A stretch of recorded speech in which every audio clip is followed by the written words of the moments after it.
حالا به این فکر کردی که اگه اضطراب فرزندت بدون مدیریت رها بشه ممکنه در آینده دچار چه مشکلات موندگار و جدی بشه؟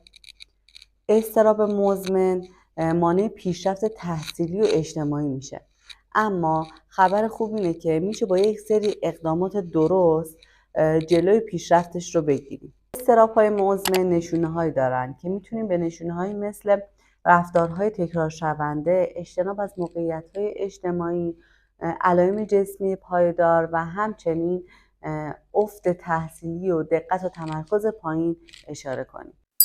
رفتارهای تکرار شونده مثل ناخن جویدن‌های مداوم و شکایات بدنی یعنی دلدردهای مکرر و اینها هستند.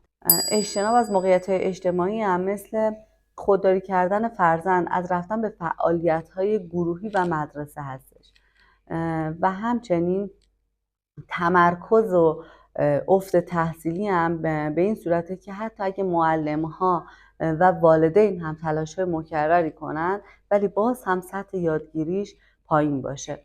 و مورد آخر اینکه شکایت‌های بدنی مکرر، اینکه دلدردهای شدید داشته باشه بچه و هیچ علت خاص پزشکی هم نداشته باشه. یک سری اقدامات پیشگیرانه بلند مدت هست که اگه انجامشون بدین به امید خدا اضطراب در فرزندانتون مزمن نمیشه.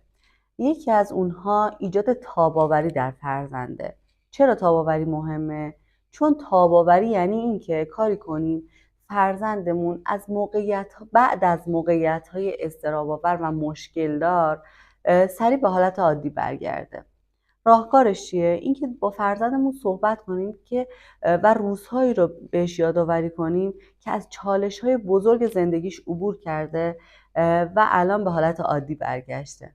دومی راهکار تشویق فرزندتون به فعالیت‌های ورزشی و هنریه. اینجور فعالیت‌ها سطح اضطراب و استرس رو کاهش میدن و اعتماد به نفس رو افزایش. حتما سعی کنید فرزندتون رو در یک کلاس ورزشی و یا هنری ثبت نام کنید که بهش علاقه داره. ایجاد فرصت برای بیان احساسات یکی دیگه از راهکارهای حیاتیه که میتونیم بهش اشاره کنیم. کودکانی که احساساتشون رو ابراز میکنن کمتر در معرض استرس و اضطراب قرار میگیرن. همیشه قبل از خواب سعی کنید از فرزندتون بپرسید که مامانی امروز چه چیزهایی شما رو ناراحت کرد، چه چیزهایی شما رو خوشحال کرد. بذارید در مورد احساساتش صحبت کنه، احساساتش رو بشناسه. آموزش مهارت‌های حل مسئله هم بسیار مفید میتونه باشه. کودکانی که یاد میگیرن چطور مشکلات خودشون رو حل کنن کمتر احساس درماندگی میکنن. مثلا وقتی فرزندتون به یه مشکلی برمیخوره به جای یک راه حل آماده مراحل حل مسئله رو سعی کنید با هم مرور کنید. باید بتونم بگم مهمترین راهکار حمایت عاطفی پایدار از والدینه. کودک باید بدونه که در هر شرایطی حمایت میشه، حتی اگه اشتباه کنه، حتی اگه اضطراب داشته باشه. همونطور که گفته شد اضطراب کودکان یک چالش قابل مدیریت و پیشگیریه و با راهکارهای ساده و تدریجی میتونی کاری کنی که فرزندت به مسیر رشد و آرامش هدایت بشه. عزیزای دلم، اگه این دوره براتون مفید بوده و میخوای قدم‌های بیشتری برای رشد سلامت روانی فرزندت برداری، دوره کامل اضطراب ما رو تهیه کن.